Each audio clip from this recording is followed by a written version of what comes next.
South ఇండియాలోనే the biggest flagship sorry store మన Varahi silks ఇప్పుడు మన విజయవాడ ఎంజీ రోడ్లో December 4th మార్నింగ్ 11 AM గొప్ప ప్రారంభం. ఇనాగరేషన్ కి నేను అండ్ సూపర్ హీరో తేజ సజ్జా గారు కలిసి వస్తున్నాం. మీరు అందరూ రండి, మనం అందరం కలిసి ప్రారంభిద్దాం. విజయవాడ భవానీపురంలో ఇళ్ల కూల్చివేతపై బాధితులు ఆగ్రహం వ్యక్తం చేస్తున్నారు. అన్యాయంగా తమ ఇల్లు కూల్చేశారంటున్నారు బాధితులు. సీఎం చంద్రబాబు ఇంటికి వెళ్లేందుకు ప్రయత్నించిన వారిని పోలీసులు అడ్డుకున్నారు.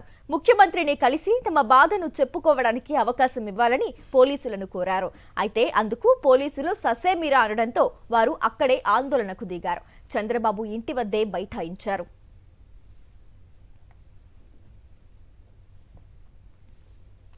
నిన్న విజయవాడ భవానీపురంలో 42 నిర్మాణాలు కూల్చివేశారు అధికారులు. కోర్టు ఆదేశాలతో భారీ బందోబస్తు మధ్య ఇళ్లను కూల్చేశారు. లక్ష్మీ రామ కోఆపరేటివ్ బిల్డింగ్ సొసైటీకి అనుకూలంగా కోర్టు తీర్పు రావడంతో 42 ఇళ్లను నేలమట్టం చేశారు అధికారులు. కూల్చివేతలు ఆపాలంటూ బాధితులు సుప్రీంకోర్టును ఆశ్రయించారు. సుప్రీంకోర్టు స్టే ఇచ్చింది. అయితే స్టే ఆర్డర్ రాకముందే 42 ఇళ్లను నేలమట్టం చేశారు అధికారులు.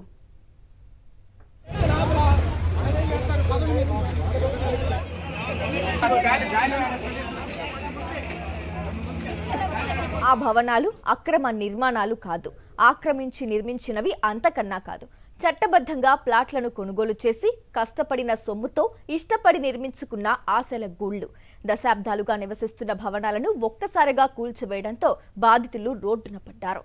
గత ఎన్నికల సమయంలో ప్లాట్ల యజమానులకు అండగా ఉంటామని కూటమి నేతలు హామీలు గుప్పించారు.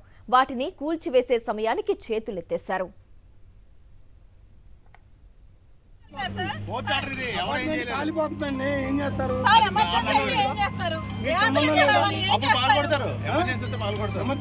ఎమర్జెన్సీ కాదా?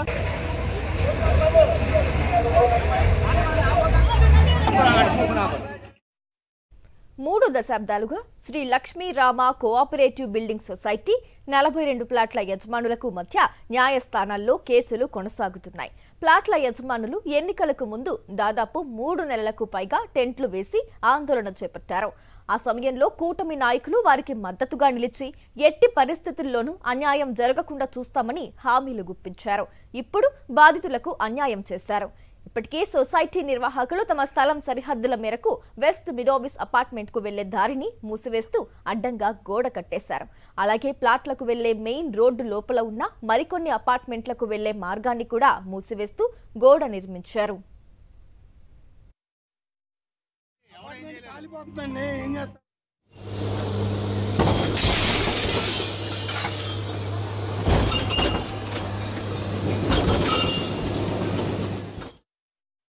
మూడు దశాబ్దాలుగా ఇక్కడ బిల్డింగ్లు కట్టుకుని నివాసం ఉంటున్న తమ ఇళ్లను కూల్చివేయడంపై 42 ప్లాట్ల యజమానులు కన్నీటి పర్యంతమయ్యారు. పక్కా రిజిస్ట్రేషన్ డాక్యుమెంట్లతో కొనుగోలు చేసి బ్యాంకుల ద్వారా రుణం తీసుకుని భవనాలు నిర్మించుకుంటే నిర్దాక్షిణ్యంగా పడగొట్టి రోడ్డుపాలు చేశారని ఆవేదన వ్యక్తం చేస్తున్నారు. ఎంతో కష్టపడి రూపాయి కూడబెట్టి ఇల్లు కట్టుకున్నామని వాపోతున్నారు. తమ అపార్ట్మెంట్లకు దారి లేకుండా గోడలు కట్టేస్తే చిన్నపిల్లలు పెద్దవారు ఎటు వెళ్లాలని అపార్ట్మెంట్ల వాసులు ఆందోళన చెందుతున్నారు. తమ ఇల్లు కూల్చివేయకుండా సుప్రీంకోర్టు స్టే ఆర్డర్ ఉన్నప్పటికీ అధికారులు నిర్దాక్షిణ్యంగా వ్యవహరించారని బాధితులు ఆవేదన చెందారు. తక్షణమే కూల్చివేతలు నిలిపివేయాలని సుప్రీంకోర్టు ఆదేశాలున్న ఆర్డర్ కాపీ అందేలోపే తమ ఇళ్లను కూల్చేశారని వారు వాపోయారు.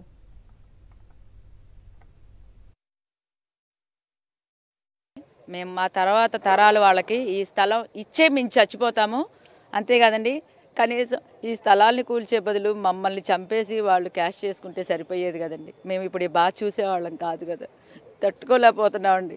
20 ఏళ్ళ నుంచి కట్టుకున్న ఇల్లు అండి, కనీసం సామాన్లు బయటకు తెచ్చుకుంటా ఉన్నా కూడా ఆగలేదండి. ఎన్నో లక్షలు ఖర్చు పెట్టి ఎన్నో లక్షలు పోసి దాని మీద కట్టుకున్న ఇల్లన్నీ కూడాను కంటి ముందే కూల్చేసే బాధ పగవాళ్ళకు కూడా వద్దండి. ఈ బాధ అనేది పోలీసులు లాయర్లు దగ్గరుండి ఈ విధ్వంసాన్ని చేయించారు అంటే సామాన్య జనానికి ఇంకా ఎవరికి చెప్పుకుంటామండి మా బాధలు. సీఎం గారు కూడా ఇంతవరకు చూడటానికి కూడా రాలేదు. ఏ నాయకుడు మమ్మల్ని కనీసం ఏంటని చెప్పి ప్రశ్నించడానికి పలకరించడానికి కూడా రాలేదు. మాది స్వార్జితంగా కొన్న భూములకి ఈ పరిస్థితి ఉంటే సామాన్య జనం ఏమైపోవాలండి? ఏ దేవుడికి చెప్పుకోవాలండి? ఆఖరికి దేవుడిని కూడా కూల్చేశారండి, చర్చిని కూడా పడగొట్టేశారు. దేవుడికే కష్టం వచ్చినప్పుడు ఇక ఎవరికండి ఇక మా బాధలు చెప్పుకోవడానికి కూడా మాటలు లేవు. సీఎం గారి దగ్గరికి వెళ్తాము, లోకేష్ గారి దగ్గరికి వెళ్తాము, పవన్ కళ్యాణ్ గారి దగ్గరికి కూడా వెళ్తాము. కానీ మేము ఇంత జరిగిన రాత్రి పిల్లలతో సహా రోడ్డు మీద ఉన్నా కానీ ఎవ్వరు రాలా. ఆ రోడ్డు మీద మాకు ఏదన్నా అయితే ఏంటి పరిస్థితి? ఒక్కళ్ళు కూడా స్పందించలేదు. ఎందుకు స్పందించలా? 24 అవర్స్ జరిగింది, ఒక ఇష్యూ జరిగి ఇంతవరకు ఎందుకు రియాక్ట్ అవ్వలేకపోతున్నారు? ప్రతి విషయాన్ని మేము రియాక్ట్ అవుతామని చెప్తున్నారు కానీ ఎక్కడ రియాక్ట్ అవుతున్నారు అంటే మేము బిలో మిడిల్ క్లాస్ పీపుల్ అవ్వడం వల్లే కదా. అదే మేము కూడా రిచ్ అయి ఉంటే వెంటనే స్పాట్లోకి వచ్చేసేవాళ్ళేమో, కానీ మేము లేదు కాబట్టి ఏం చేయలేని స్థితిలో ఉన్నారు కాబట్టి వీళ్ళు ఏం చెయ్యరన్న అదే. కానీ ఒక్కళ్ళు కూడా ఎందుకు రాలా? చస్తే చావండి మాకేంటి అన్నట్టున్నారు. ఇంటికి వెళ్ళాము, ఈరోజు అందరినీ కలుస్తాము, మళ్ళీ ప్రభుత్వం మాకు న్యాయం చేసే వరకు చెప్పారు కదా మా మిత్రులు, వాళ్ళు చెప్పినట్టు రిటర్న్ రాసిస్తే వరకు మేము ఈ పోరాటం ఆపం, ఎన్ని రోజులైనా సరే. నిన్న మేము సుప్రీంకోర్టులో 11ంటికి మాకు జడ్జిమెంట్ పాస్ చేశారండి. జడ్జిమెంట్ నిన్న 11ంటికి పాస్ చేశారు. పాస్ చేసిన జడ్జిమెంట్ కాపీ బయటికి రావడానికి సాయంత్రం అయితే సార్. జడ్జిమెంట్ మనకి జడ్జి దిగి ఎమ్మటిని సంతకం పెట్టాడు కదండి. జడ్జిమెంట్ కాపీ కావాలంటే ఎమ్మటిని ఎట్ట వచ్చిందండి? లైవ్లో ఆయన చెప్పిన జడ్జిమెంటు మనకు కనపడతా ఉంది. అరే ఆ జడ్జిమెంట్ ఇని సరే వీళ్ళకి ఆర్డర్ ఉందంటున్నారు, సరే డిస్ట్రిక్ట్ కోర్టు ఆర్డర్ ఉందంటున్నారు, సుప్రీంకోర్టు ఇచ్చిందిగా, సుప్రీంకోర్టు స్టే కదిలించొద్దని చెప్పిందిగా. అప్పటికి కొన్ని కట్టడాలు ఇంకా నిలబడి ఉన్నాయిగా. పడేయాల్సినంత అవసరమే వచ్చింది అంత అర్జెంట్ కాళ్ళకి? అంత అర్జెంట్గా పడేయాల్సినంత అవసరం ఏంటండి? ఎక్కడికక్కడే అమ్ముడిపోయారు సార్ ప్రతి ఒక్కళ్ళు. ఆఖరికి నిన్న ఏసీపీ గారు ఉన్నారు, సిఏ గారు ఉన్నారు, ఎస్ఐలు ఉన్నారు. మాట్లాడండి లాయర్ గారితో అంటే మాట్లాడరు, అమ్మినాలకు చూపించమంటారు. లేదండి సుప్రీంకోర్టు నుండి ఇదిగోండి వచ్చింది ఒకసారి చూడండి అంటే లేదు, మేము లేదు అసలు మాకు సంబంధం లేదు, మీరు అమీనాలతో మాట్లాడమంటారు. ఆ అమీనా ఏంటోనండి మీరు చూసే కనుక లైవ్లో తాగొచ్చాడా అన్నట్లున్నాడండి. తాగే వచ్చాడు. ఆ మనిషిని చూస్తేనే లేదు నేను మాట్లాడను, నాకు తెలీదు, నాకు హార్డ్ కాపీ కావాలి. హార్డ్ కాపీ ఎక్కడి నుండి తెచ్చాము సార్? ఇప్పుడు ఇన్ని లక్షలు పెట్టి కట్టిన ఇల్లు ఈ రాత్రి అంతా ఎక్కడున్నారు? రోడ్డు మీద పడుకున్నారు. పిల్లలతో దోమలు చెవులు పురుగు పూసి అసలు ఇద్దరికి స్ట్రోకులు వచ్చినాయండి రాత్రి. గుడివాడ అతనికి స్ట్రోక్ వచ్చింది, కృష్ణలంగా అతనికి స్ట్రోక్ వచ్చింది. వాళ్ళు చచ్చిపోతే ఎవరిది బాధ్యత?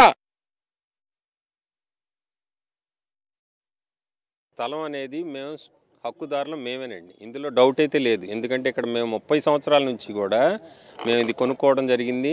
ఆ రోజున ఎవరైతే మజీద్ అనే వ్యక్తి ఈ స్థలాన్ని మాకు రిజిస్ట్రేషన్ చేశాడు, ఆ రోజు ఈసీలు అన్నీ చెక్ చేసుకున్నాం, ఇందులో ఏం లేదు. మీరు వాళ్ళు ఏదో అగ్రిమెంట్ పెట్టుకొని అసలు ఇప్పుడు ప్రస్తుతం ఈ స్థలంలోకి నిన్న వచ్చిన వాళ్ళు కానీ వీళ్ళకి అసలు సంబంధమే లేదు, ఈ స్థలానికి వాళ్ళకి సంబంధం లేదు. ఏదైతే మాకు సొసైటీ ఆ రోజు రిజిస్టర్ అయిందో ఆ యొక్క వ్యక్తి చనిపోయిన తర్వాత వీళ్ళు 2017లో మాకు నోటీసులు ఇచ్చారు. ఎందుకంటే విషయం అంతా తెలిసింది ఆయనకి. ఇంక వీళ్ళని ఎవరు అడ్డుపడలేరు. వీళ్ళు మనం యథేచ్ఛగా వెళ్ళి దున్నేసుకోవచ్చు. వీళ్ళకి ఇదే ఉద్యోగం, ఎక్కడ కనబడితే అక్కడ ఆక్రమించుకోవడాలు, ఈ ఉద్యోగంలో ఉన్నారు. ఇది బాగా కనబడుతుంది సిటీ మధ్యలో, మంచిగా కోట్ల రూపాయలు విలువైంది. సో దీనికి పన్నాగం పన్ని అప్పటి నుంచి కోర్టుల్లో వీళ్ళకి అనుకూలంగా చేయించుకోవడం, ఎదుటి వాళ్ళని మేము ఇక్కడ ఉన్నదంతా చిన్న చెత్తకావాళ్ళం. ఎందుకంటే పనులు చేసుకునేవాళ్ళు ఖర్చులు పెట్టాలన్న వెనక ముందు ఇబ్బంది పడుతూ ఉంటే దీన్ని వాళ్ళు అవకాశంగా తీసుకొని పెట్టుబడిదారుల్ని పెట్టుకొని కోట్ల రూపాయలు ఖర్చు పెడుతూ వెదజల్లుతూ అందరికీ ఆఖరికి డిపార్ట్మెంట్లో ఉన్న వాళ్ళు కూడా కనీసం మీరు ఏదైనా కోర్టులో మీరు చూసుకోండి అనకుండా మాకేం సంబంధం లేదు, మీరు అమీనాల నుంచి మాట్లాడండి. అమీనాలు అంటే ఆల్రెడీ మాకు డిసెంబర్ 31 దాకా సుప్రీంకోర్టు తీర్పు ఇచ్చింది, నవంబర్ 4నే ఇచ్చింది. మీకు ఆ మాత్రం చదువుకున్నారు, మరి చదువుకున్న వాళ్ళు లేరా అని అడుగుతున్నారు.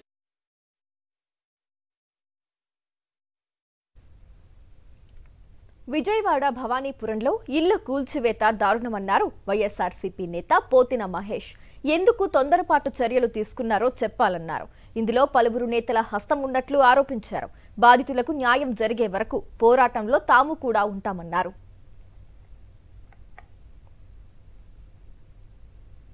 ఇంత విధ్వంసం సృష్టించేటువంటి అవకాశం లేదు. దీని వెనకాల చాలా పెద్ద మంది నాయకులు ఉన్నారు, ప్రజాప్రతినిధులు ఉన్నారు.